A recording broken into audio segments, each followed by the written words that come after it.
At this point, I want to go over some practice resources.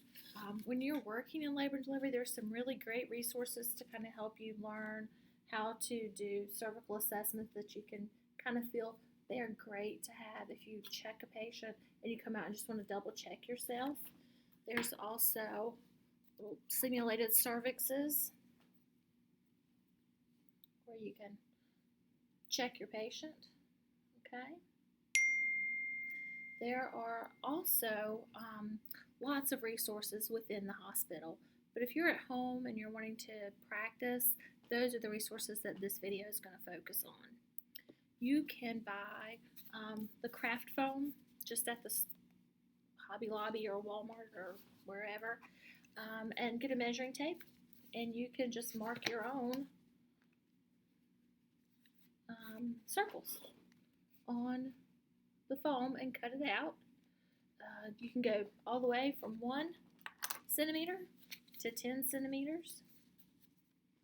A lot of cervical assessment, once you understand the cervix and you know where the cervix is muscle memory. So you can sit in the kid's car line, you can be at home, wherever. And this is just a quick, easy that you can check and just start remembering what your muscles and what your fingers feel like at each dilatation.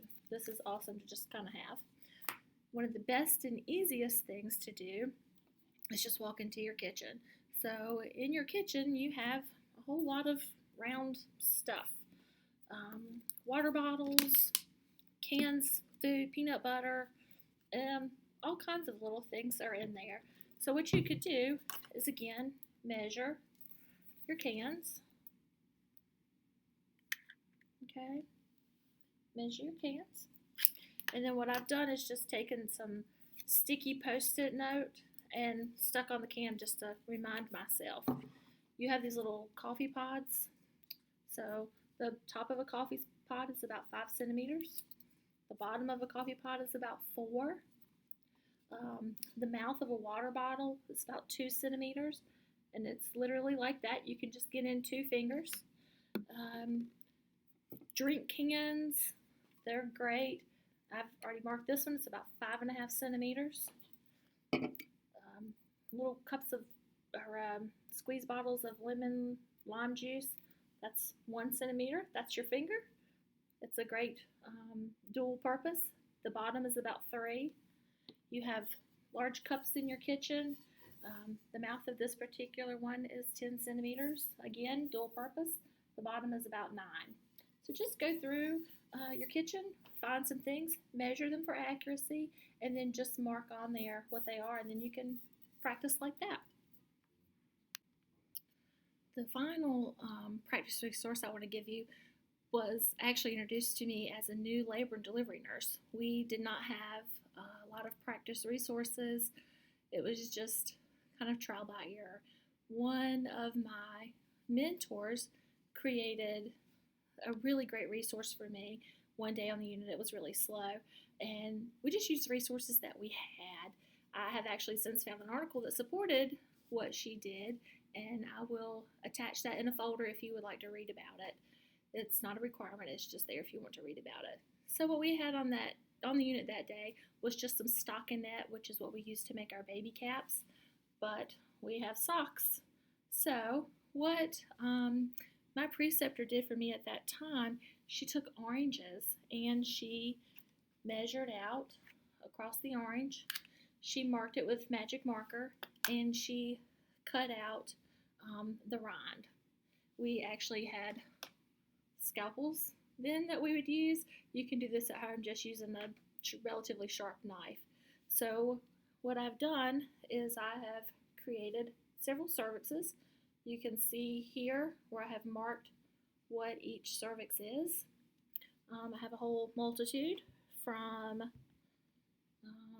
a 1 centimeter cervix all the way to an 8 centimeter cervix. I unfortunately did not have an orange big enough here at the hospital that I could get 9 and 10 centimeters out of. So the idea then is to take one of your socks, put your cervix in. Now mind you, you have them marked on here, but you're just going to put them in. You can kind of feel around and make sure that you've got the cervix where you can feel it. And then you're going to take your whole 9 to 10 or closed, that fingertip cervix to 10 centimeter cervix. You're going to put it on a sock or in a sock. And then what you're going to do without marking the outside of the sock is check your cervix. I did not place this one very well. Actually, that's my fingertip. Sorry. That's my fingertip cervix. And yes, indeed, there's my fingertip cervix. So have fun with it. Learning experience is the best learning for this type of thing. The more practice that you can do, the more comfortable you'll become with checking your cervixes. I hope you have enjoyed this practice module, and I hope you'll take some of the ideas and use them and become much more comfortable at the bedside. And I hope you've enjoyed it. Thanks. Have a great day.